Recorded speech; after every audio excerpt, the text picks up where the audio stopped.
for the very kind invitation. It's been such a lovely workshop. I've gotten so much out of it already, and it's a wonderful place, Mexico City. I really had a lovely time. There should be two distinct handouts that I hear everybody has in front of them. One is a few passages that I would like to talk about, mostly from Seneca, but certainly not exclusively. And the second set is a translation and text of Seneca's letter 117, which will be the focus really of my talk. It's a very challenging letter, I think, in a number of ways, as some of these later letters are. And I'll say some things that are speculative to a degree, and certainly quite challenging, perhaps, and not exactly worked out to their utmost. But I hope even if you don't really buy what I have to say, we can go through the letter, because I think it is worth a close study, really. Right, so I want to focus on this letter 117 from Seneca's Epistulae that has long seemed to me to be one of the most challenging in the collection, at least from the perspective of Stoic orthodoxy and Senecan innovation, although others might be named alongside. It is a letter that I've struggled with for some time, and I've attempted various means of addressing its worries, usually without great success. And I'm hoping at least this session may point me in a new direction. And I haven't really ever reached anything concrete about it, although I don't think I'm exclusive or unique in that regard. What I have for you is really a series of new thoughts for testing more than anything else, particularly a new context in which I would like to suggest it makes best sense to look at the arguments we find, if that's what we may call them, or the position Seneca elucidates in this letter. I don't claim the implications of this new perspective have been fully worked out. They haven't, but I hope it clears a different and more fruitful path to what seems to me to be something of an impasse in the literature on 117. Not that there's a huge amount of it, but some of it is quite striking, and tells us a great deal about how different people are approaching these letters from a philosophical perspective. Right, so 117, along with 106 and 113, form a series of letters that firmly announce Seneca's intellectual independence. Each of these three treats an element of standard Stoic corporealism, with the latter two developing controversial and sometimes opaque arguments that appear to counter familiar Stoic doctrine, at least as we typically understand it. And it is in these letters, again, particularly 113 and 117, that Seneca has been accused of straying very far from the Stoic path. In 113, for example, Seneca denies that virtue is an animal, a position, as John Cooper notes in his article on Seneca, that seems to follow unproblematically from the shared position of both Seneca and Orthodox Stoicism that the virtues are corporeal or bodies. Cooper finds Seneca's position extraordinarily weak, as he puts it, and muddled. And I'll read a bit from his influential article. Seneca's objections, he says, against this conclusion, namely that the virtues are animals, are, however, extraordinarily weak. If you think the matter through, it is soon clear that Seneca is wrong and Stoic orthodoxy right, or rather that on their shared views about the corporeal nature of the virtues, it does follow that they are animals. He goes on to suggest that Seneca's philosophical grounding becomes even more tenuous in 117, where the incorporeality of the distinctive notion of lecta or sayables is up for discussion. The Stoic theory of lecta is a centerpiece of much of their thinking on logic, epistemology, etc.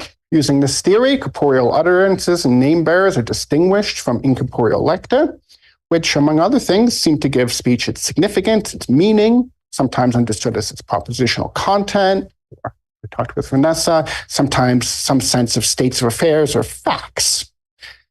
This is no mere linguistic theory, but the Stoic answer to the metaphysical puzzle of how rational thought can accurately grasp the world through cognitive impressions, or at least something like that seems to be the case. It's also true that the incorporeal nature of lecta is deeply embedded within the theoretical system, and it was certainly developed to cohere with their ontological and epistemological commitments. It should be noted, however, that no report survives that explains in detail why lecta are thought to be incorporeal, and 117 plays an outsized role, fairly or unfairly, in reconstructing the details of the early Stoic account. You can look at Long and Sedley, for instance, in which 117 has a large role to play. And indeed, as indicated above, it's been subject to searching and at times tentative interpretations by Cooper and by Brad Inwood. And the implications of their positions are disturbing, if partly understandable. Both are ultimately forced to attribute to Seneca something close to confusion, ignorance, or even willful misunderstanding of this centerpiece of the Stoic system. Cooper uses the letter as evidence of Seneca's failure to see how important theoretical understanding and how dangerous incoherence on matters of value can be to living a virtuous life. Inwood, less severely, though not antithetically, I think, diagnoses a similar failure in Seneca's confusion on the Stoic position on lecta assayables. I quote him on this point. That said, it is clear that Seneca does not have a proper grasp of the relationship between a lecton and its underlying body. Cooper is right that Seneca's arguments here are not orthodox and show that he lacks a full grasp of all relevant aspects of Stoic theory. Inwood's way of approaching this rather extraordinary conclusion is to make the point that Seneca is interested in how certain philosophical distinctions, relevant in more technical pursuits, sometimes have no ethical upshot, and thus sit as functionless and perhaps confusing appendages. His conclusion turns on where he thinks Seneca is diagnosing the limits of the applicability of metaphysical and dialectical detail on moral improvement.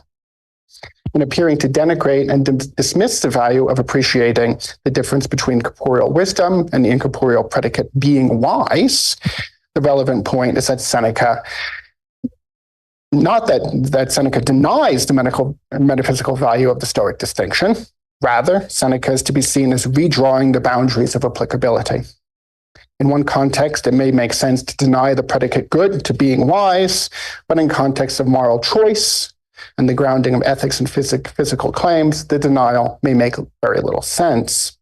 On this reading, Seneca's emphasis on moral improvement is taken to explain what appears to be a heterodox and perhaps confused position on Stoic school doctrine. As sensible as this approach may be, it does raise some acute worries for the deeply systematic Stoics. They are committed, after all, to a highly unified philosophy where method and doctrine intertwine. After all, what criteria are we meant to appeal to in order to justify such limits of applicability?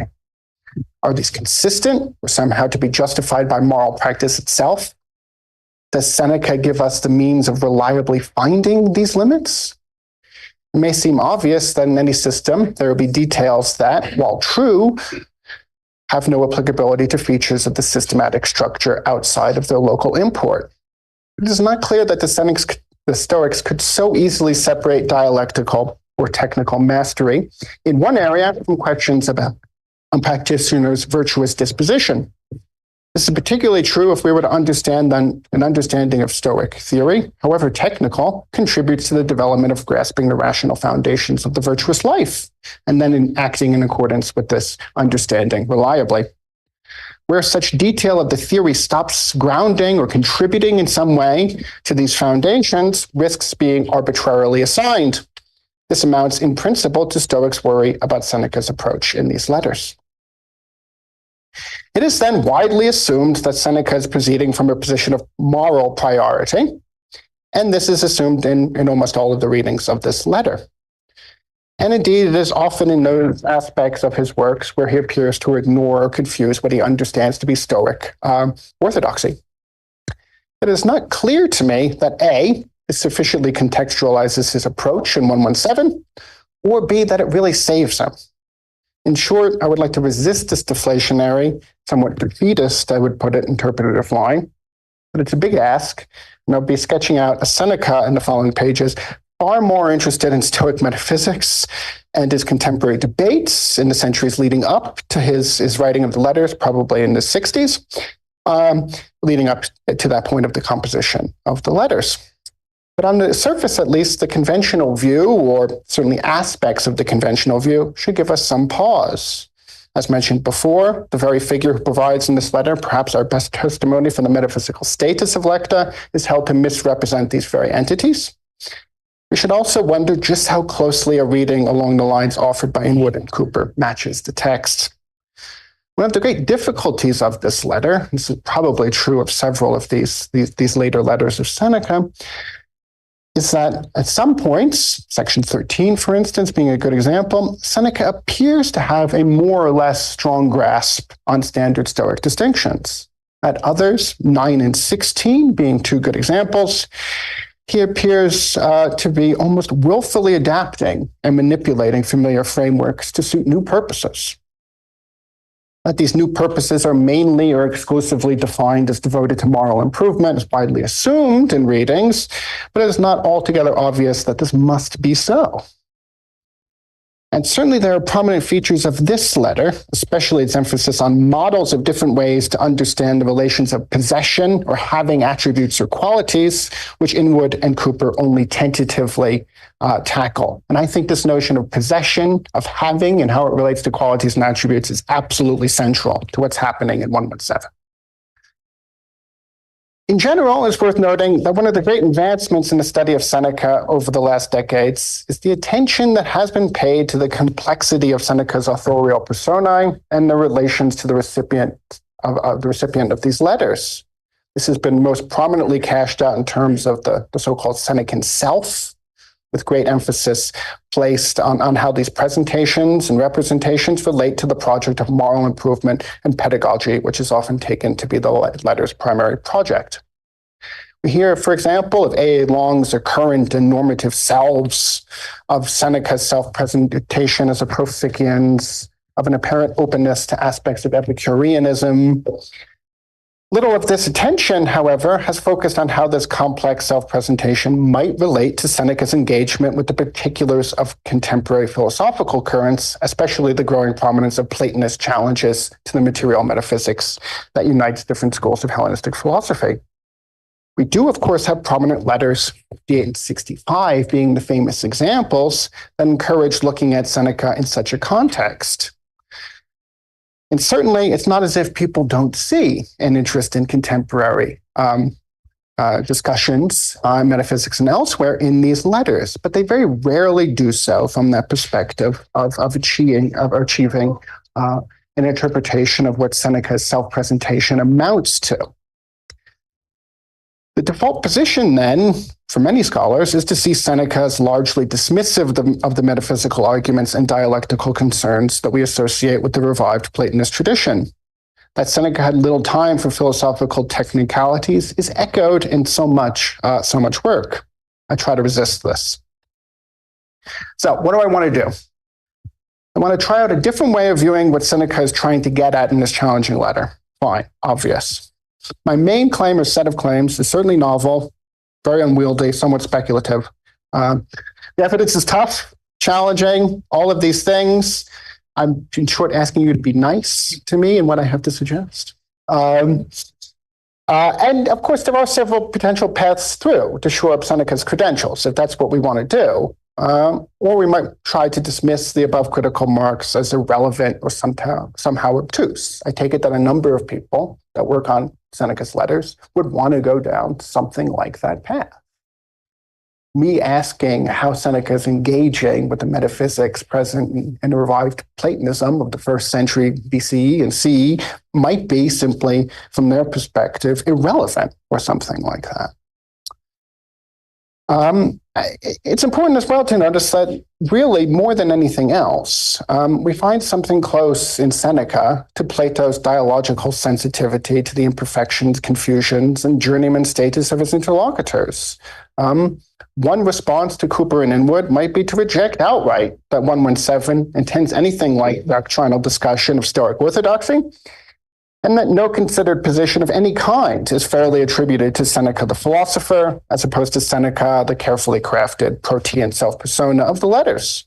Maybe approaching the letters and demanding questions and asking demanding questions about orthodoxy and Stoic affiliation, cashed out in our terms, is simply a kind of mistake. I claim, however, that such approaches will never really satisfy, at least not if we are forced to abandon Seneca as a committed and knowledgeable Stoic. And I think that this status, his works again and again insist was something like the case. He's many things, and he was trying to achieve a great many philosophical and non-philosophical ends. But if this suggests he abandoned a hard-fought and acute approach to the Stoic tradition, I think we've probably just gotten him wrong. So, can we find a framework for approaching Seneca's apparent dismissal of the incorporeal status of lecta, sufficiently rooted in the text of the letter itself, which does not give rise to the conclusions of Cooper and Edwin? I think we might be able to, and this is how I would like to try. So the following series of intercollected claims really will make up the bulk of what I have to offer. One, Seneca's discussion in 117 is genuinely metaphysical, right? And it's metaphysical in a sense that I say specific context that I think I can identify, more or less precision, right?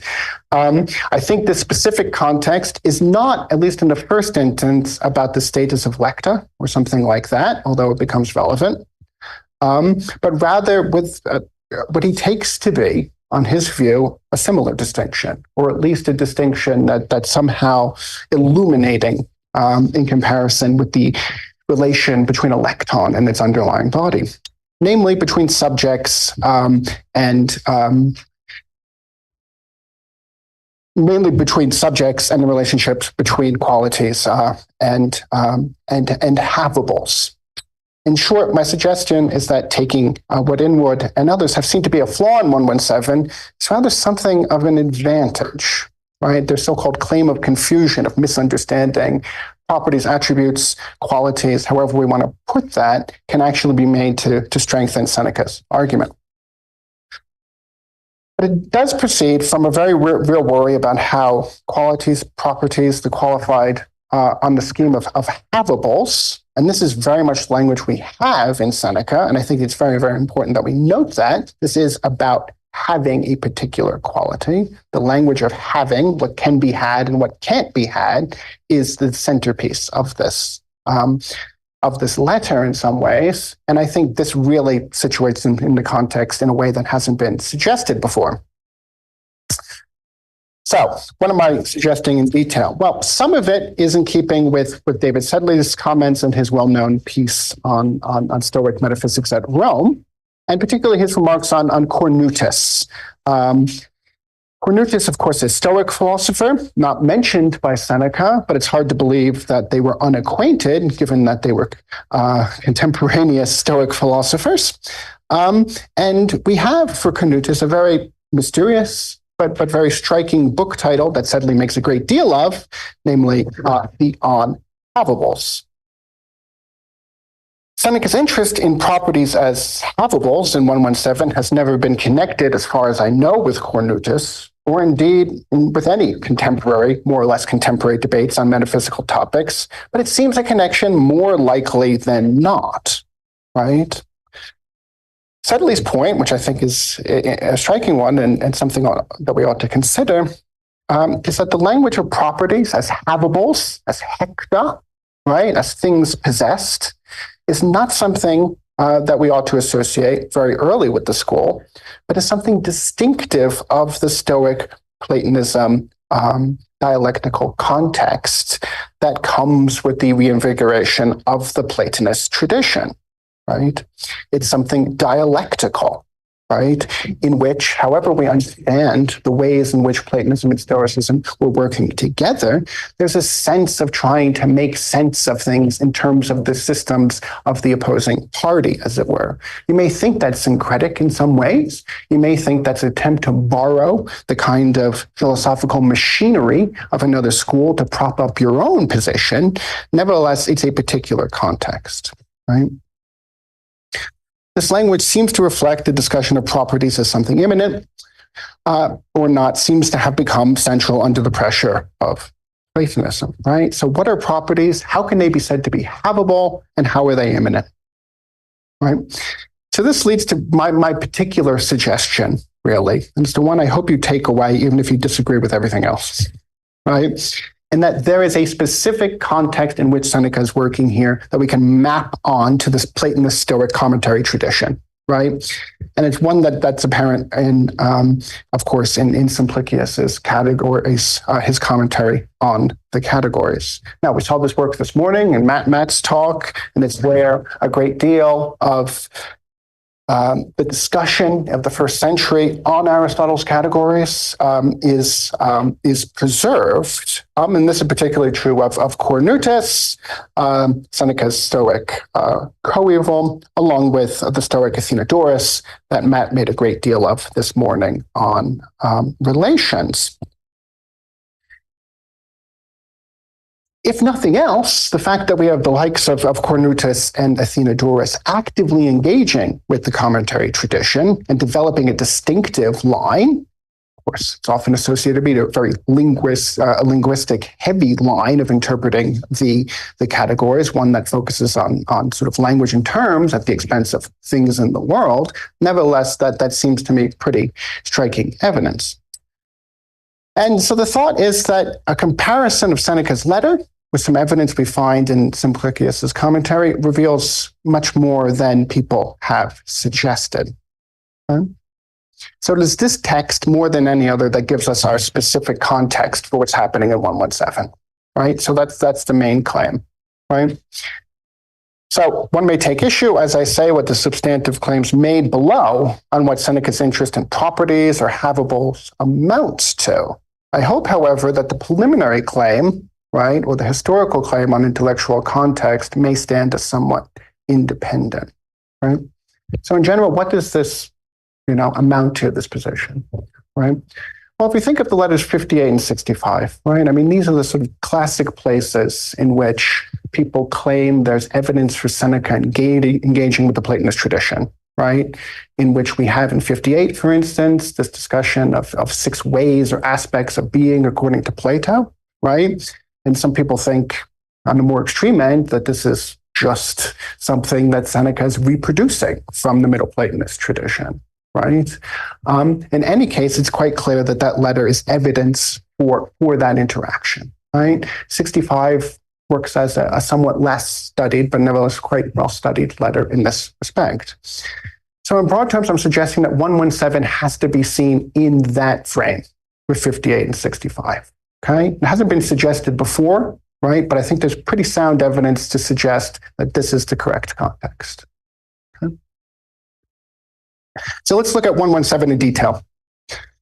He frames the letter as an explication of the Stoic distinction between wisdom, right, and being wise, and how the former can be thought to be good while the latter cannot be, right? The answer, Seneca tells us, is that wisdom is corporeal, and so of the right metaphysical status to act and benefit. It's very, very clear about this. In 3, for instance, section 3, he explains that the Stoics take being wise to be an incorporeal, parasitic in some way on something bodily, i.e. wisdom, and thus not itself properly subject to value considerations. You can see this in the first text of your handout. So far, then, we have something of a standard Stoic distinction, but we have not yet seen quite why it's such an issue for Seneca that being wise is something, on his view of the Stoic account, is something incorporeal. And I take it that there are at least 2 ways of seeing how this might work, at least in principle. He might be concerned that lecta, insofar as their meanings or have a certain kind of propositional content, have their status as something incorporeal as an issue, right? Meaning or something like that, as it relates to rational agents, might then be thought to be problematic as it's something that lacks efficacy, right? If meaning and lecta are somehow identical or thought to be somehow identical, their incorporeal status may prove to be something of a worry, right?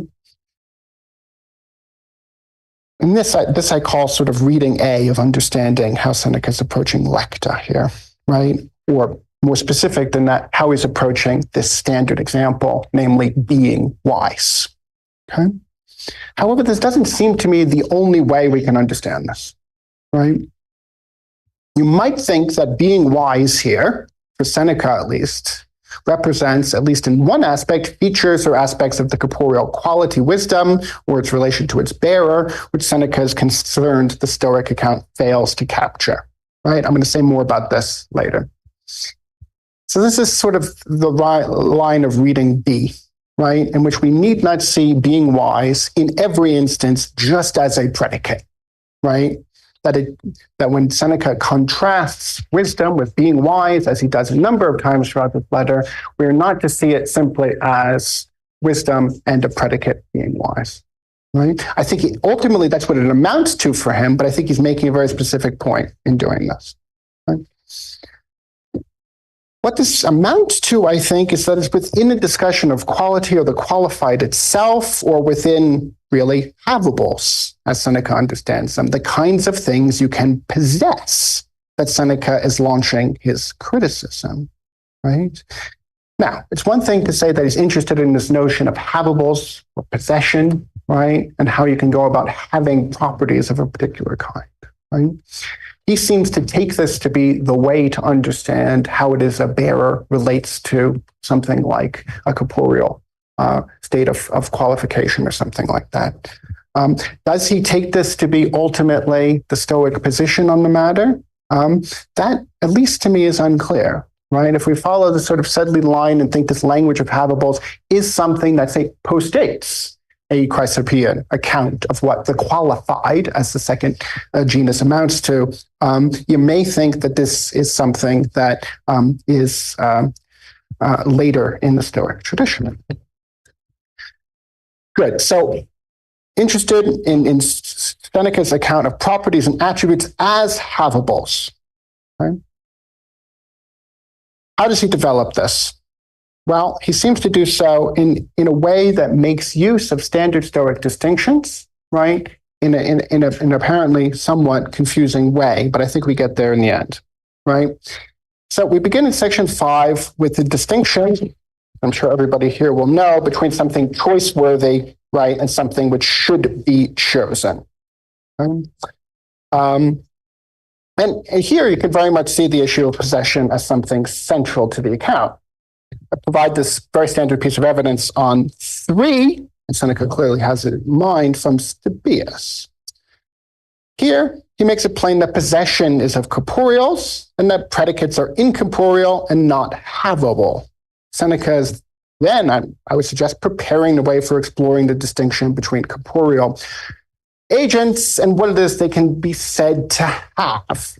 Qualities thus here and elsewhere in our evidence are something like havable, right? At least on Seneca's account. We can have prudence, but we can't have acting prudently. These are rendered in both Seneca's Latin and Stobaeus' Greek as substantives, right? Incorporeals, again, in both Seneca and Stobaeus, are represented by infinitives or articular infinitives. Now, you might think that Seneca's interest in this distinction could be explained, as one would think so, stemming from his frustration at the failure of Stoic technical distinctions within the analysis of human action, particularly as they apply to ethical concerns. Perhaps agreed in part. But what is Seneca's issue here with the distinction? Is it a matter of the incorporeality of predicates, right? Is this the worry here? That we can't have a predicate in the relevant way, or is something else going on? Is it rather the specific worry that the school's insistence that items like being wise or being temperate are not havable? What might this distinction amount to? As above, is it a matter of propositional content, meaning, or is it something else? Can we make an argument for something more like my B reading? I think section 7 of this letter gives us an important clue. Here we find a discussion of qualities and their corporeal status framed by an exhaustive dilemma. Either attributes are within that of which they are attributes, and thus bodily, or they are outside of their subjects but act. And so on the standard Stoic ontology are bodies. What is the point of the distinction? Well, Inwood cites Plato's discussion of the stability of attributes and their retreating from the fide, one way to think of it. But I think rather it's here that we must turn to the commentary tradition on the categories to begin to give us some context. And again, I don't think this should be very surprising. If you look at number 5 on your handout, which should be section 11 from 117, you can see Seneca flagging this very context, right? This very connection, noting the peripatetic view that wisdom and being wise are not to be distinguished since each of them is present in the other. This is the very same thing reported in Simplicius. This position, so far as Seneca is concerned, is distinguished from the early dialecticians from whom the Stoics inherited the distinction. So where do we find this much needed background that I'm claiming is so very interesting, important, and monumental? Well, we do so in a place that I don't think coincidentally uses the very same examples of wisdom and being wise, which seem to have been standardized, right? Another point that seems to have been missed on this letter. First, we can begin with handout 6, because I think this gives us an idea to begin to understand what Seneca is hoping to sort of go for here. Here we find Simplicius' account of Aristotle's position. Particularly, we find a subtle distinction between how being wise relates to the agent and how it relates to predication. Okay? In A, in relation to the phonemos, it's pragmati est in kai poema, something real and concrete, it's a pragma. In relation to us, as outside observers, it's a predicate and something said, right? So this is the Aristotelian distinction. And one, I think that's interesting for Seneca. For the agent, this is hexis or state, right? Stoics, of course, a hexis is a unifying property of a body, which may amount to its quality or its state as being qualified. Right? And I think the appeal of Seneca to this sort of approach, when looking at 117, seems very attractive, right? It seems to be just the sort of distinction he wants to make and explain why being wise seems so important to him to be counted as something good. Right? As it relates to the wise person, being good is wise. Being good is wise, but it's also absolutely crucial. Right? So what does Seneca want to demonstrate in this letter? I mean, one thing to keep in mind, I think, as we go through over the next few minutes or so, is on one hand, there's a diagnosis of where the Stoics get things wrong, at least on the standard account for Seneca, and another one, the more substantive claim he wants to make. Right? So what is this more substantive claim?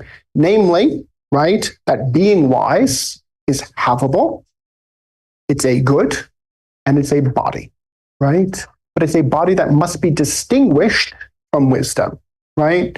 And it's on trying to make sense of those criteria that we can see how Seneca proceeds. So this seems a very attractive response to Seneca's fundamental set of worries about wisdom and being wise. One is corporeal and one not. How can we conceive of their relationship as anything other than abstract or conceptual, right? And this is a concern because Seneca seems to be attracted to the Aristotelian thought on offer that being wise cannot be reduced to the status of a mere predicate when seen from the perspective of the agent. This seems a principal claim in 117, even if Seneca never really explains what his ultimate position amounts to. And of course, he doesn't have recourse to the neat account of the relationship Simplicius attributes to Aristotelians on wisdom and being wise. Okay. Section 8 points us further towards the substance of Seneca's criticism. Okay, so this is where he thinks the Stoic orthodoxy has in effect gone wrong. Okay. He distinguishes here substantives from infinitive forms, acknowledging a diversity of opinion on how wisdom and being wise relate, but insisting that they do and that their relationship is stronger than the one the Stoic account demands. Okay? So we need to relate wisdom to being wise, acknowledge difference, but give an account that's able to explain how it is that they relate and indeed how they causally interact, I would suggest. So what is he trying to do? Well, he's trying to explain the relationship between agent, wisdom, and being wise, right? How does he explain this relationship in a way that is able to respond, as he sees it, to the Stoic line? Well, he does so by appealing to different types of having or possession in 12 and 14. These sections have been thought to be especially difficult to construe, right? And Ninwood's and Cooper's accounts of them begin in that vein, right? Both of them saying they don't know quite what to do. Right? But I think our look at the category commentary really helps. So here's how I take the analogy to work in these sections. Okay? It is agreed that the possessor of a field and the field that he possesses or she possesses are distinct. just as the possessor of wisdom and wisdom itself are somehow distinct. What differs between these two relations, the field, the possessor, wisdom, the possessor of wisdom, is that wisdom and the possessor of wisdom share a nature, as he puts it. Okay? Surely some of this, as Inwood says, is because the principle, as he puts it, underlying it seems to be that the predicate possessing S needs to be handled differently, where X is independent of its possessor. So this internal-external issue is absolutely at play, and a notion of sort of what's internal and reflexive in possession is obviously relevant. But let's recall that Seneca introduces the distinction between the possessor and the possessed as something the early Stoics inherited. Again, as he suggests, it's these figures who put possession into the frame as a means of distinguishing wisdom for being wise. Again, this is Seneca's sort of potted history. And again, I suggest that this very much suggests us that possession itself is what is at play. And I think the field example tells us more than people have suggested, right? This is, of course, the very example Aristotle uses at the end of the categories to illustrate just how diverse the range of meanings is for possession, that it ranges over several of its categories, including quality, quantity, mere possession, as of a field, the example given there. And I'm tempted to think here that Seneca is making a parallel point using the same exemplum. The Stoics have construed quality as something havable, but this is insufficient in some way on his view. Okay? Why? Something has been excluded, namely being wise. Why? Because being wise, however we understand it, as a lecton or something else, right, is an incorporeal and not a havable. And Simplicius gives us the helpful context by making clear that the issue of having or possession had become a prominent issue in discussions between academics and Stoics, right? There are different ways this might be explained. We might think, and Sedley's an example of this, that this was the product of adapting Stoic thought into a renewed form of Platonizing metaphysics in which the forms had become central. This is why and how we get this language of havables, of hecta. However we explain it, possession and how this relates to the immanence of properties had become, by the first century, a concern. Okay? And here in 10, we find a complex account, but I think it's one that tells us a great deal about Seneca. Here we have a discussion of an academic view. Who these academics are is subject to some discussion. We could talk about some potential options in the questions. But it parallels Seneca quite strikingly. A few options of what's going on is a Stoic Platonist synthesis or something like that. Nevertheless, we have some fruitful connections. We have fields and houses as examples of mere possession, just as we have in Seneca. And we have a relationship between the wise man and wisdom. Okay? How does this work? Well, Simplicius's academics have three models of possession here. Okay? Shared with Seneca and Aristotle is the model of the field. This is something possessed externally. On the second type, we have possession as of having parts, body parts, right? This would capture, on one view, a standard Stoic notion that qualities are distinct portions of pneuma within us, right? The academic's third model, though, is what seems to interest Seneca. That is to say, the relation between wisdom and the wise, walking and the walker, sitting and the sitter. It is neither wholly external nor founded in parthood. This third way approach to construing properties or havables and the relation to their bearers is exactly what Seneca hints at in the dilemma of section 7 of the letter. Whatever properties or attributes are within or outside of what of that which they are properties. Seneca insists that both are properties because there's a fundamental causal relation between bearer and property. If this causal relation implies motion, this confirms that something's bodily status. Simplicius's academics then give us a model for the relation between being wise and wisdom that is reducible neither to mere possession nor to a straightforward Stoic view of qualities as corporeal portions of breath. Okay? So we have a model of possession that's neither the field possession, the field model on the Seneca example, nor is it possession of something like parts. Okay? Field model, of course, is simply a poor framework for capturing the relation between bearer and attribute, where the two are understood to be in the same entity or of the same nature, as Seneca puts it. And we can see here that what is crucial is the limits of what it means to be havable are evidently an issue, and standard Stoic terminology, including the poion and the posekon, is being exploited by these academics to develop distinct views on the matter. Now, this passage of text intent is quite complicated, right? And how the sort of middle bit works is a bit tricky in terms of the relatively disposed and how it relates to the poion, right? Long and steadily say something like, this is very clear evidence that the Stoics were vague on the difference between the poion and the posekon, for instance. And it should not be very surprising that this is a relevant context for Seneca, and indeed for any Stoic of the period, right? What is covered by the term havable is, potentially covered by the term havable, is confirmed by the extreme view of the Stoic interpreter, right? Again, Simplicius. We learn that he extended the term to include whatever item, corporeal or incorporeal, that falls under the genius of something.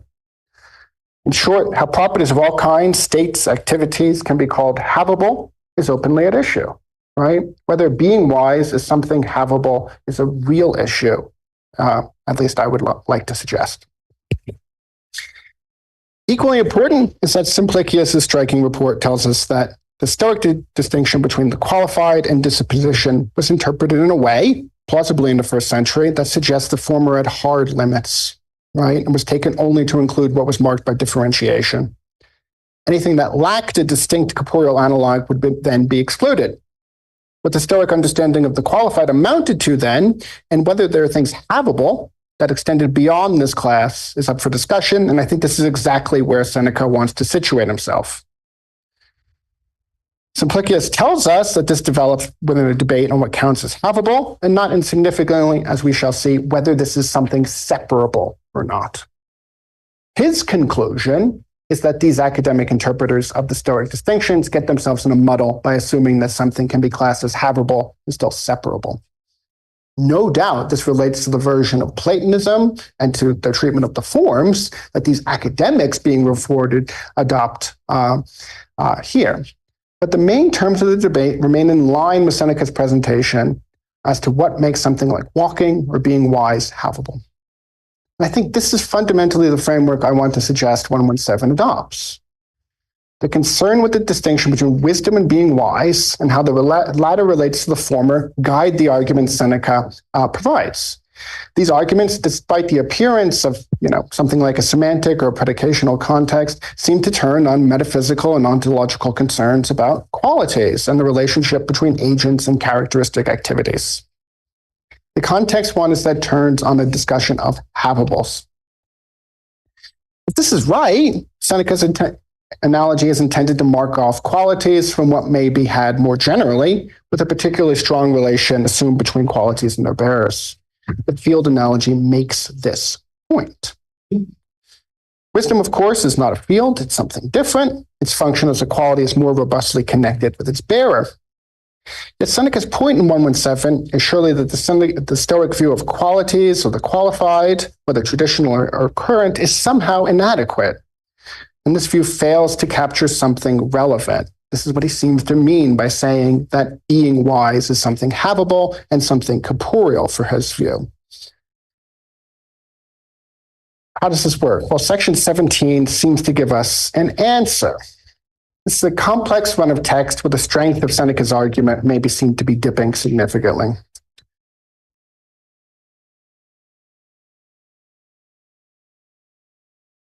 It may be the case that if we think that being wise just as a lecton is what Seneca has in mind here, rather than this this broader concern about havables, right? It's hard to resist something like this criticism, right? As we saw in 6, we find a gap between being wise as it relates to the agent and being wise as it relates to predication, okay? Consider 11. Right? Here we are told that there seems to be a potential parallel for Seneca's Seneca's discussion. The Stoics, we are told, take qualities and habibles and as something internal, as wisdom is above, but they take activities and actions to be something external, helping themselves on this account to both the Aristotelian and academic positions. The former saying that both are internal, the latter saying they are both external. Okay? But as we've seen, that this is really the settled position of all Stoics on habibles is not clear. Antipater, on the evidence above, presumably would protest.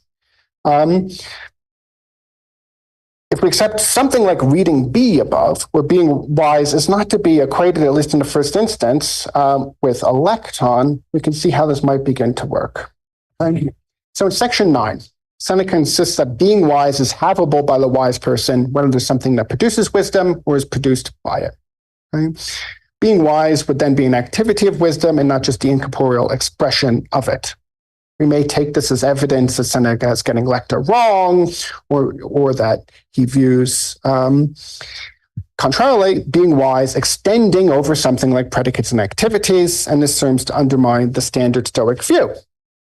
In addition, if qualities are so clearly separated as habibles from activities for the Stoics, Seneca might fairly ask why one can have a quality but not an activity. Right? If the answer is that activity is incorporeal, this in turn might be pressed. And I think Seneca does just this, right? In section 7, we had the introduction of qualities or attributes as within or external to their bearers. Both were held to be bodily, as what is external proceeds from a body after it has been an attribute. Might action be similarly conceived as something proceeding from quality and thus as something also bodily? This seems to be the question Seneca wishes to press, and its relevance is far more understandable in the context than the parallel question about the incorporeal status of lecta and what it might mean to have such a thing. Jump a bit ahead because we are running a short time. Now, at this point, one may recall Stephen Menn's notable reading of the example of walking Seneca raises in the related letter 13, which we talked about yesterday. There, Cleanthes is said to maintain that walking is pneuma extended from the leading part of the soul to the feet, while Chrysippus, on the other hand, held that as the leading part itself. Right? And Seneca uses this distinction in 113 to suggest that Chrysippus is introducing his new category on his account of the posechon, or the disposed, and he's doing so to avoid being forced to concede that walking is a distinct body within the person. Walking is rather a disposition, let's say a feature or aspect, rather than a corporeal part or independent portion of pneuma. Surely you might think this answers Seneca's worry about the relationship between wisdom and being wise, if the latter is construed as an activity rather than a lecton, right? If this is what he wants to take being wise to be, right, then you might think that the posechon does that work for him, and it's not as big a worry as he seems to suggest, right? Does this really work, right? Well, a negative response is easily enough imagined. If we take being wise as a disposition, as on the Chrysippus line, it is something internal to the agent and not something corporeally distinct from the quality of wisdom, or at least that's a potential way of reading this as Seneca is concerned, right? It is agreed, however, that being wise is something distinct, and this is important. He insists on this again and again in 8, 12, 14, 15, right? So there's a relation between wisdom and being wise, but they are distinct, and we have to get at what makes them distinct. So what marks this difference? One response is to say that really the corporeal, incorporeal schema is the only one that can do this, right? What else can do this job of indicating that there's a separation between wisdom and being wise? Okay. We seem to end up back at where we started with Stabius's report, that the activity of wisdom, acting prudently, is not habable because it is a predicate, right? And this is how I think Seneca makes use of his appeal to being wise as a lecton, right? Is that whether we take it as a sort of bare lecton, as it were, or whether we take it that this is what he takes the posechon to amount to for Chrysippus, nevertheless, it amounts to a predicational difference rather than a ontological one. Okay? Something disposed lacks a corporeal means to mark its separation from the qualified thing it bears on, right? This point seems to gain traction at 15, right? I had begun to say that the things in question could be two and yet both be good, right? So they're separated, wisdom and being wise, and yet they're both good, right? This is agreed. And he's saying, just as there is nothing to prevent wisdom and he who possesses wisdom from being good, in the same way there is nothing to prevent wisdom and having wisdom, that is to say, being wise from being good, right? He wants a meaningful difference between these two things, wisdom and being wise, that doesn't collapse into a metaphysical distinction between corporeal and incorporeal. But cashing out the metaphysical difference without appealing to this corporeal-incorporeal divide is not an easy task, and Seneca seems well aware of this. 1.113 is again apt. There, in defending the unity of the individual, we find the following useful discussion, right? And he says this very, very directly. My claim is this, he says, in order to be two, one thing must be distanced from the other. Whatever is multiple within a single object falls under one nature, and so is one. Something will be counted by itself only when it stands by itself. But when it is a component of something else, it cannot seem to be the other, right? And this easily recalls the passage we've looked at yesterday from Stoics on Arcus, right? And the difference between the peculiarly qualified substance and its constituent matter, playing on notions of part heard familiar from the Parmenides. Right? These two, we are told, are not the same, nor are they different. Real difference, in common with Seneca, requires separation. This suggests Seneca's concern about the relationship between wisdom and being wise is more interesting and complex than usually presented. If our requirements are that these are two genuinely distinct things in causal connection, and yet both must be taken as things havable. Right? If we take being wise as a Chrysopian disposition, genuine distinctness threatens to disappear. Right? And if we look just at 1.113, in which Seneca introduces the Chrysopian possekon, I'll read out a bit just to show the risk of this very point. So after he's made this distinction between Cleanthes and Chrysippus, at 24 he says, the virtues are not many animals, but for all that they are animals. Just as someone is both a poet and an orator, and is for all that one person, so too those virtues are animals, but they are not many animals. The mind and the mind which is just and wise and brave are the same thing, being in a certain disposition with respect to the individual virtues. As Inwood puts it there, this seems to be something that marks predicational difference rather than ontological difference, right? So, if we take being wise as something fully separate, the causal connection, Seneca seems to think, crucial between wisdom and being wise is then at issue. This is why making one a corporeal and one an incorporeal is an issue for him. Right? As he notes in 8, these two are different, right? He puts it that they may well be different, alterum, something like that, a kind of heteron, but they do not belong to different sorts, as he put it, or different categories. Okay? So where does this leave us?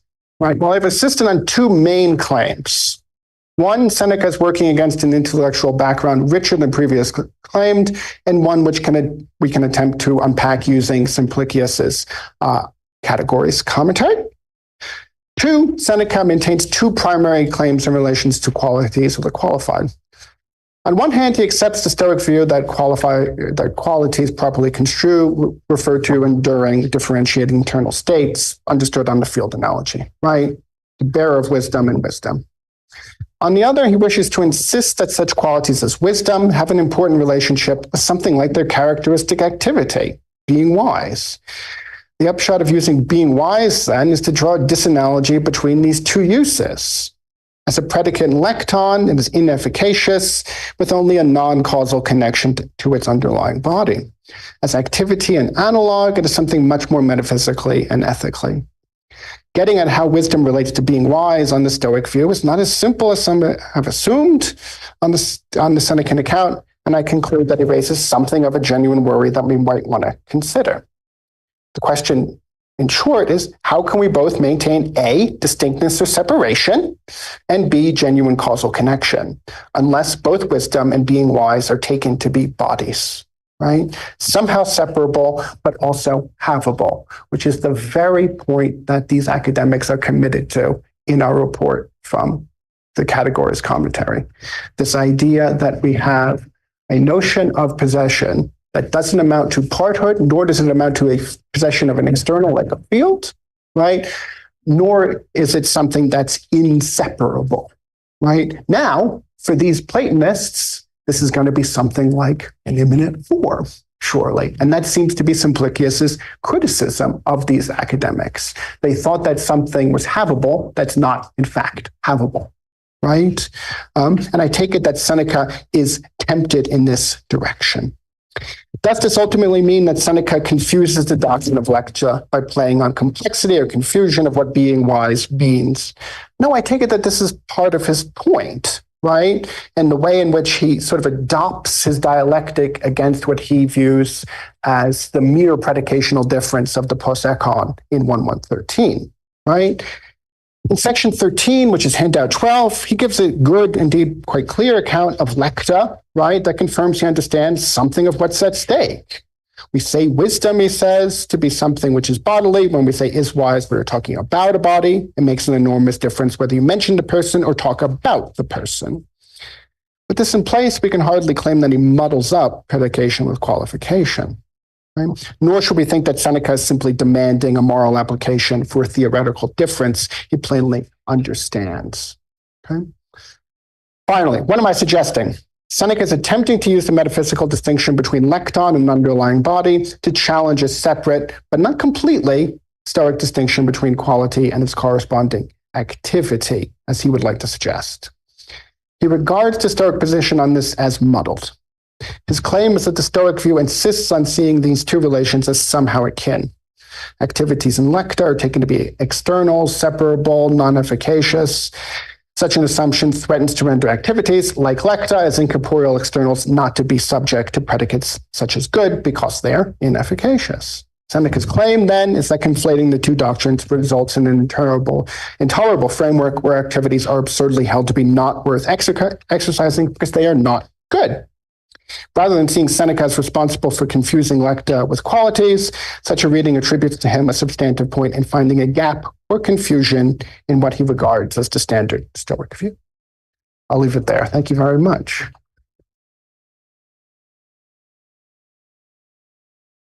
Thank you. Any questions? It was okay. So being wise is elected or it's not elected?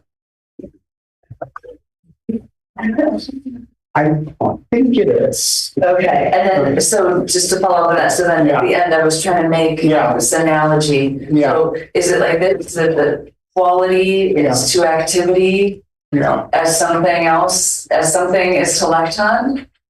I think that's right. Did I get that right? What is the something that I left? Right. So it's three relations, right? So we have possessor to field, right? That's one. We have possessor to wisdom. And the difference between those is external, internal. External, internal. Okay. And then we have wisdom to being wise, which I take to be something like quality or havable to being wise. Wait, okay. Say that last part again? Right. So the relation between the possession of wisdom, right? The possessor of wisdom and wisdom is a possession relation, right? And I would say probably a parthood relation as Seneca sees it. And I would say he wants to suggest, and this is what sort of 1617 is doing, is that there could be a related relation between wisdom and being wise. Also right? parthood. That's not parthood. Okay. But nevertheless a possession relation that I think he wants to help himself to from the academics. Okay, and then there was a fourth thing? No. No, okay. So it's a possession relation That's not parthood. But the thing you are, so the relation between wisdom and being wise. So wisdom has being wise? No. The possessor has being wise. Has being wise. Yeah. And that thing is a lecton or not? I would say no. It's Okay. It's a poem. It's a poem. I like that. Yeah. Okay. Thank you. It's a poem. It has to be a corporeal. Second. Posecon. Could be posecon. Nevertheless, it's a corporeal. Right. It's something that can be had. But sorry, doesn't that mean that the possessor is on the left-hand side of the column all the way down? I think that's okay. Right. So it shouldn't have been wisdom to being wise. It should have been a possessor again. It could be I think he's confused about that, but I think we can rewrite it and make the possessor all the way down. Yeah. Okay, it's all good. Actually, you could go next. I'll come after you, Ricardo. Ricardo. So I'll come right next. I just want to process that. Yeah. Understand. So, in the early Stoics, Yeah. the difference between wisdom and being wise is that wisdom is a body, but being wise is not a body, it's an incorporeal. And that's one difference. That's one difference. Yeah. Is that the early Stoics. And the other difference is that you can have wisdom, but you cannot have being wise. I think it's ungrammatical. that's the orthodox view as Seneca sees it. That's what I want to suggest. Yes. Okay. So what Seneca does is to say, well, wisdom is a body. Yeah. But being wise is also a body. Yeah. And being wise is not a predicate. It's not a predicate because it's like walking. So being wise and walking are at the same ontological level. So just as walking is a positive, then being wise is also a positive or a quality, but at that level, no? I mean, it's a body. Yeah. Then there might be a discussion about whether being wise is a poion or a posecon. But that's a different story. That's a different discussion. Yes. Agreed. Okay. Yeah. But yes, fine. But then Seneca doesn't he doesn't say that you can have being wise. I mean, I think he does, but you clearly say you can have being wise. What is that? Let's go 117. Which passage in there? No. Well, if you look at section 9 of the, Even 9 would be. so I'll read it out. That which only a good person can have is good. Only a good person can have being wise. Therefore, it is good. Okay, but then I mean, just a matter of English, if I may. I mean, I mean, you cannot say have being wise. I mean that maybe you can say that in Latin, but well, or can you in English? You tell me. I mean, can no, you can't. No. But the point is that I suppose that in Latin you can, and then the difference. So with the early Stoics is double. On the one hand, he says that being wise is not an incorporeal predicate, but it is posecon or a poion. On the one hand, and on the other hand, the second difference is that you can say that you can have being wise, just as you can say that you have wisdom. So it's a double difference with the early Stoics. It's a double difference. Right. I mean, the reason we're translating being wise is there's a standard form, right? The kind of thing against Tobias, namely that we're putting these things, which on the standard Stoic view are incorporeals, in the infinitive form, so we get this sort of awkward sense. I don't think Seneca is saying that there aren't such things as predicates, right? You can say that Socrates is wise, and you might say that is an instance of a lecton, and that's an instance of an incorporeal. right? But what I think he's trying to say is that there's a sense that the Stoics have of being wise insofar as it's a kind of activity. And he raises this language of activity in 113 in which they've conflated, namely a predicate with something like an activity, right? And he wants to distinguish these two. Now, the early Stoics accept that walking, for example, is a body. I mean, in this passage in Seneca, right, where he cites Cleanthes, there's a dispute between Cleanthes and Chrysippus about what is walking.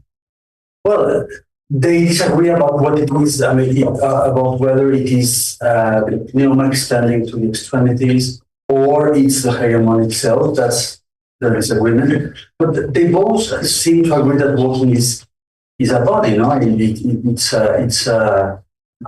No. I think that there's a way in which you can say that an early Stoic or Chrysippus may have thought that, namely that walking, right, is a body in some way, right? What I'm trying to suggest is that Seneca's interpretation of this suggests that he doesn't think that's right.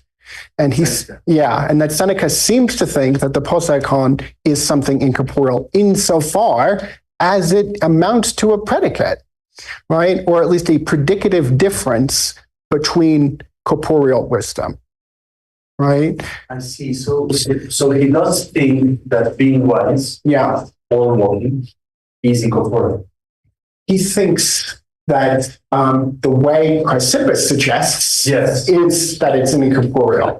That's his reading of Chrysippus, that the early Stoics are committed to an incorporeal view of the poseikon, right? Insofar as it amounts to a disposition which doesn't have an underlying body. It's not very different in my mind from the kind of criticism we got in Plotinus yesterday about the category of quality.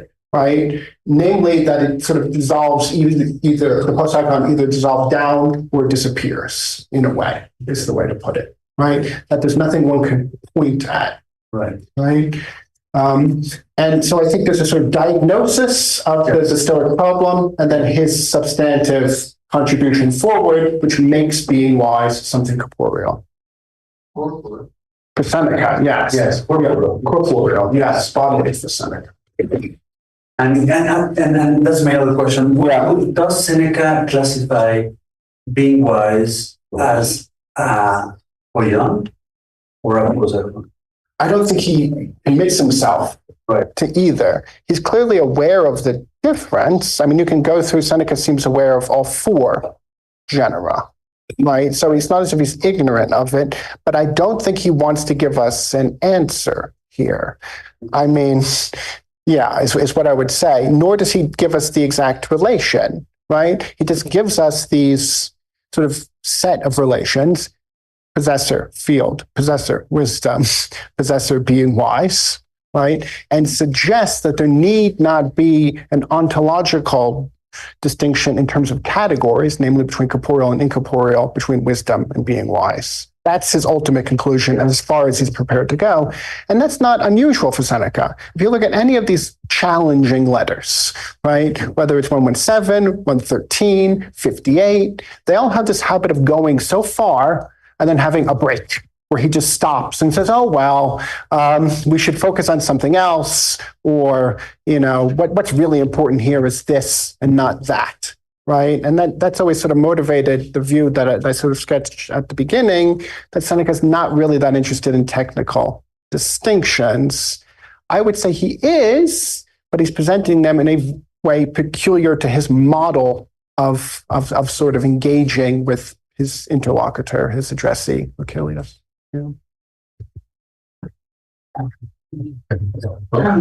So I just want, so now I'm going to try to kind of make sure I have it. So is the idea that the poseikon, because it was incorporeal, starts to contaminate the corporeality, so to speak, of the poem, at some level, like that, once you have some worry about what it means to have walking, it starts to endanger the relationship between having wisdom and being wise. And I'm wondering, like yesterday, when we were having this conversation about you have to have fire to be hot, okay. Yeah. And I think we were talking about this at lunch, and you were like, well, what's the cause then? Like if you have heat or you have fire, and now the predicate is I'm hot, what is the cause of being hot?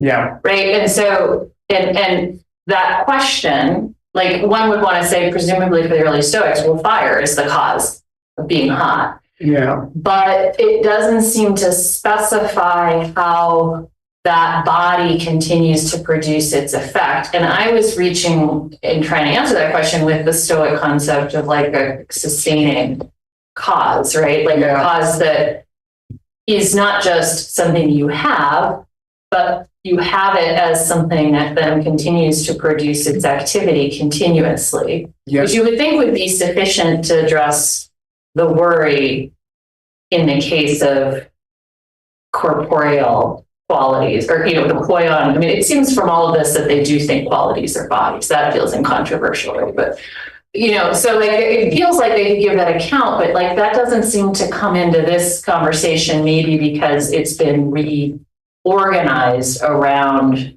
this academic inference. And so is the idea that, like, what are those two, like, which of those two stories, like, do you think you could give an account that would save the early Stoics from Seneca's problem, at least in the case of havable qualities? Or do you think he's pointing out a genuine problem that they didn't answer? Okay, I think that's a very fair question. I think one thing to say is I'm not sure that it makes sense to talk about the early Stoic account as understanding qualities as something havable. And I think I go partly your way there, is that this seems to be, at least I know of no absolute evidence that we need to understand the standard Stoic account as understanding qualities as hecta. Yes, we have them in relation to a hexis, maybe. But well, we have all this other evidence to suggest their bodies. Their bodies, right. That could work as parts. That could work as parts, yeah. It seems like the problem, right? But the problem seems, it's interesting because there's a version of your story that is like men, right? Where they were okay as long as it was a body you could have, but once you can't have walkingness, now I have to produce a way in which the walking or the activity, let's call it the activity, whether it's an actual activity or whether it's the continuous production of that quality by its cause, needs to now turn that thing you have into a body. I think it depends on whether you believe Seneca's story about why the poseikon was introduced, right? If you think it was introduced to avoid this sort of excess of bodies internal to the possessor of walking or something like that. Not the possessor of walking, to the person walking, right? And that it amounts to this kind of predicational difference, right? If you think that's the story, then that could be a worry. I don't know whether Seneca's story in 1:13 tells us anything particularly useful about the standard Stoic account of how the poion and the poseikon are to be distinguished. I think it may tell us something more broadly true, is that there isn't a really good sense of where that line is, right? I mean, we talked yesterday about, Vanessa suggested enduring qualities versus non-enduring qualities, right? That's the way people have gone. The fist seems like not a great example of that, perhaps, but it's a way people have gone. So does this help us explain, say, the cooking or the heating, right? I'm not sure it does. It may explain where you put something like the activity of the possessor of something, whatever quality that is. It may fill that gap.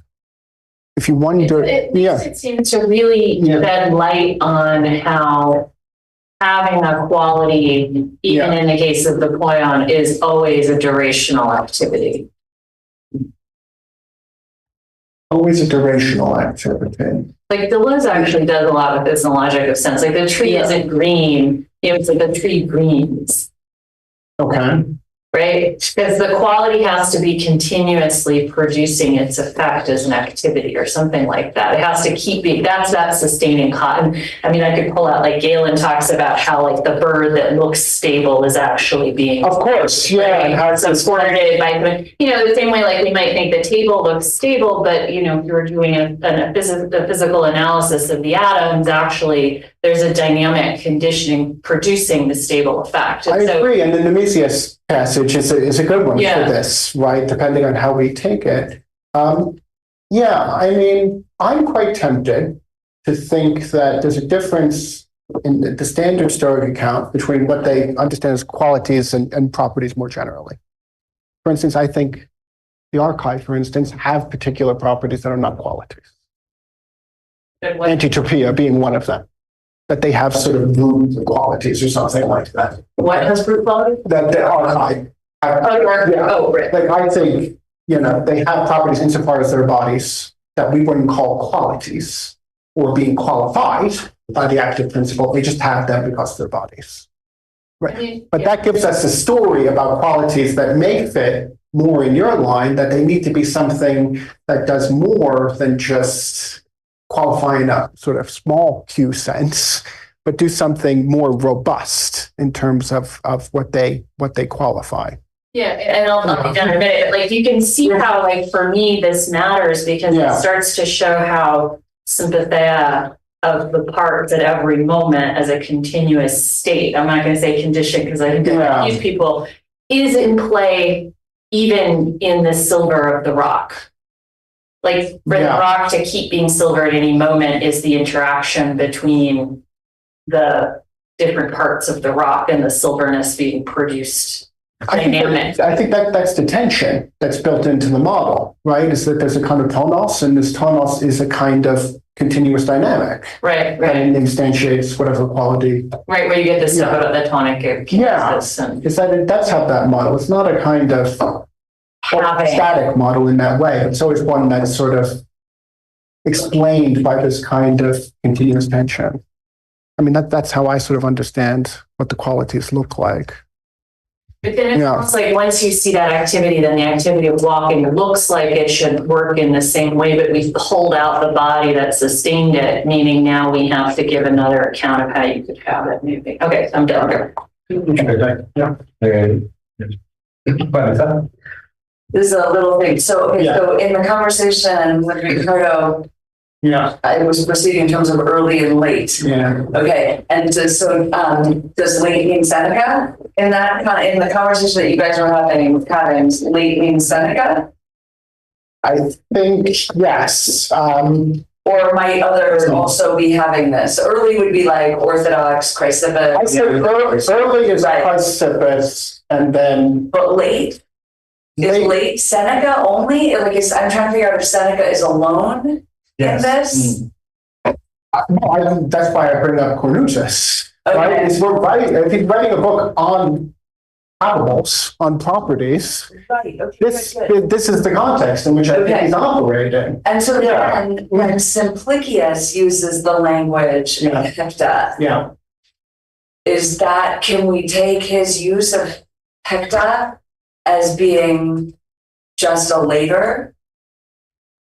This is the settling line, in effect. Not that it's later, Simplicius later, but that it might postdate, namely Orthodox Stoicism, and it's something to be peculiarly associated, bad word, but this conference, peculiarly associated with the Platonist Stoic interaction, in which basically we're trying one way or another to explain forms, right? And how they work.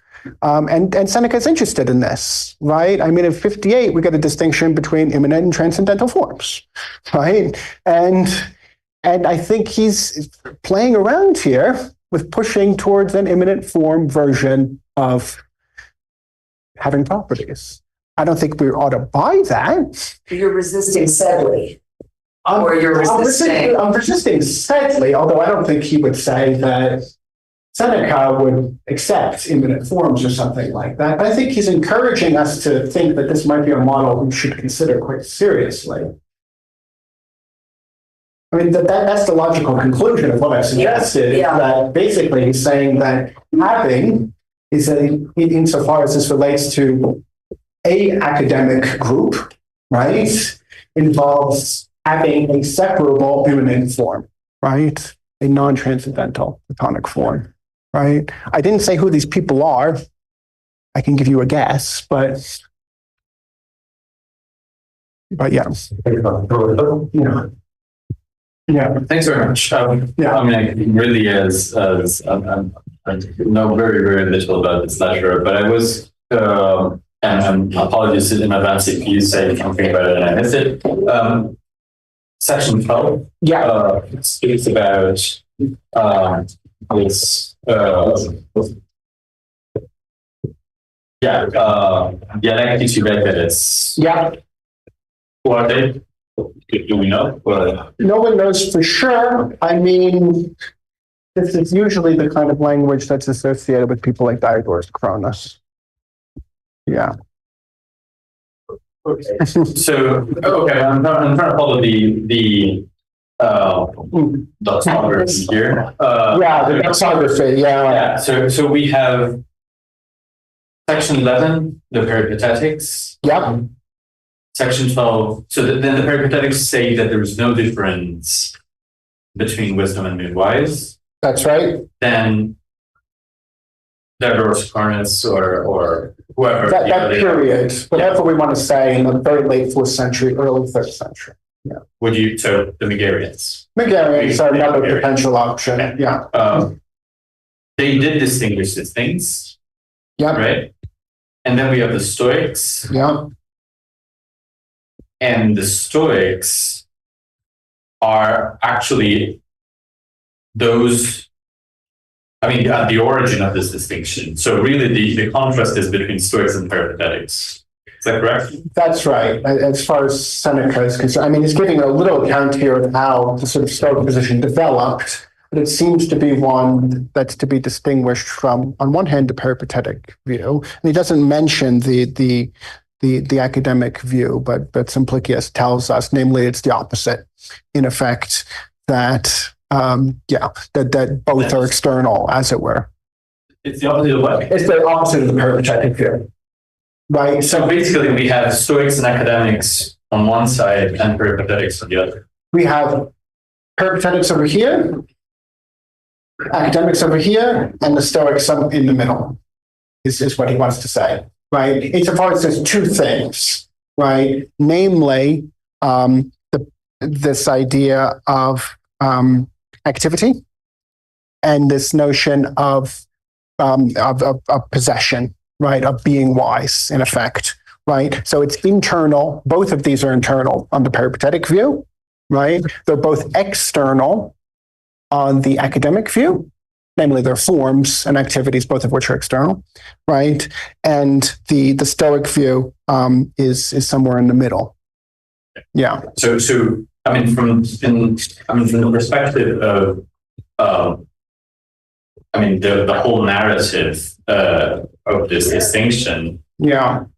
Basically, I mean, the role of these early dialecticians is zero. I mean, they just inherited the Stoic law, but they're not playing a role in this debate. Is that as far as I can tell? I mean, that they're playing a role insofar as Seneca thinks it's important to give this little doxography, and you may think that has a sort of rhetorical or dialectical. Okay. I was thinking of a philosophical role in this debate. I mean, it's just mapping out the debate. It's mapping out the debate. Innovate. Yeah. Okay, I have just one question. Yeah. What is it is that would you say then that being wise is the instantiation of wisdom? Is that the idea? I don't know what it means to stay instantiation. Okay. You will What could it mean? Right. having wisdom, right? Exemplifying wisdom, participating in wisdom. I mean, the sources sometimes use the word participating, right? They sometimes use the word participate. Yes. Yeah, something like Seneca doesn't go down that way, but this Mteca sort of language does crop up. I mean, I'm worried because since you say that you can have being wisdom, I'm worried whether we're on into a kind of product regrets. There's having wisdom, and then you have having wisdom, and then you have that. Yeah, I see what you That's mean. what I think. I mean, I take it that he sees there are two potential options, right? I mean, to sort of interpret the letter of the text.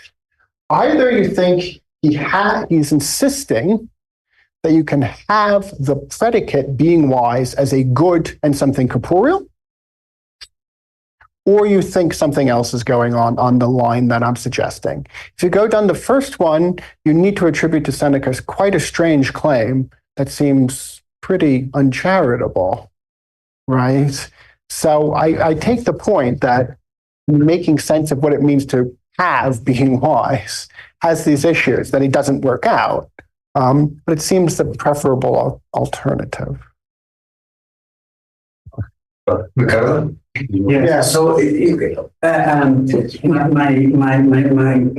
question has to do with Edgar's question, and also with my previous question. Yeah. So let's assume and suppose that for Seneca, wisdom and being wise are bodies. You know. Now, what's the benefit? The satisfaction of which is walking. I mean, that's a basic, I think it's a basic feature of Stoic semantics, that when you do something, then what you do, I mean, then given that you do it, you thereby satisfy a predicate. Yeah. No, when I walk, I satisfy the predicate walks. And the term that they often use is parte. No? When I walk, the predicate walks, parte, or belongs, or is the case in me. No? It is parte with the dative. That's right. Yeah. So okay. So then in Seneca's ontology and metaphysics and semantics, I mean, what is the predicate that would belong to me when I mean, so you, right? I mean, you have well, wisdom, being wise. Yeah. And what's the predicate that I satisfy that being wise satisfies when being wise occurs as a possession? Yeah. So what's the predicate that's satisfied when the possessor of wisdom possesses being wise? That's the question. I think he tries to work that out. I mean, at the very end of 12, this is what I think he's trying to do. Right? So when he says there, what is being wise? I cannot say a mind made complete, but rather it is that which is a feature of someone who possesses a mind made complete.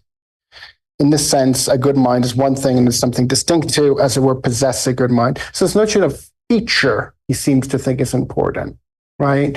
So you're going to have to say that you're going to have to give some sort of, I think he uses contigo, something like that to get this sense across. I think he's trying to say you need that kind of language in order to get across the relevant predicate. But you're right that it does end up a bit vague in what he actually wants us to say about the possession of being wise, although he insists upon it. I mean, it's hard not to see in 15 that he's insisting on this very fact. I mean, that's how he ends 15. Just as there is nothing to prevent both wisdom and he who possesses wisdom from being good, in the same way, there is nothing to prevent both wisdom and having wisdom from being good. So he's insisting on this point, right? And how we work, It's not that he denies that there is a predicate that is satisfied when I have being wise. The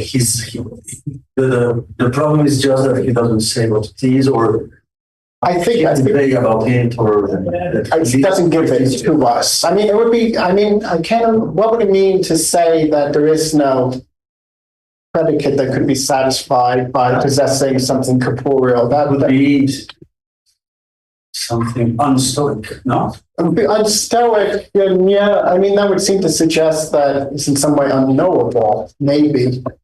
Well, yeah. If there were no lecton that would correspond in a relevant way, or it would be inexpressible or something. It could be true or false. I'd never be able to make a proposition. Yeah. Well, it's something that would run against Stoic metaphysics, no? But because in all causal relations, you have two bodies. Yeah. One acts and the other receives the action, and in virtue of receiving the action, the patient satisfies the predicate. Yeah, the climate material. Yes. Yeah. So, I mean, even when there is no one there to see or to know or to perceive the action, there is a predicate that is being satisfied by that. Huh? For me, no. For me, it's I would put all of this in terms of being true. Yeah. Right, a predicate is made true. And that's not a matter of some abstract entity, a property or predicate understood in sort of Aristotelian terms, coming to be actualized, as people put it. Yeah. I think to obtain is not to be actualized, but really just to be a lecton, a predicate that is true. Yes, but even so, and is a linguistic item. Fine. I mean, but the predicates being true doesn't mean that there has to be someone who understands the predicate, or. I think it does. Yeah. Yeah, I would say that it does require that. But I realize I'm the outlier. So there has to be somebody that. Somebody says what? It's sitting. Hearing. So when something happens but no one sees it, there is no predicate being true. Yeah. Wow. Wow. Okay. Yeah. I'll have to think about that. Okay. Yes. Okay. Yeah. Okay. Not always. Okay. Well, Maybe, sure, but I don't want to say that lect are, products of God's thoughts. I think they're products of our thoughts. mind dependence. Products of thought, yeah, where mind dependence doesn't have to mean being unreal. Right. Or that we're like inventing language every time we say something. But yeah, I think that that's neat. So you're going mind dependence on the local rather than the divine level. yes. Okay. I've always been tempted the other way around. Okay. Alessandrelli does that in the mind of God. Yeah. Tony's a little bit tempted. Okay. Yeah, okay. Thanks a lot.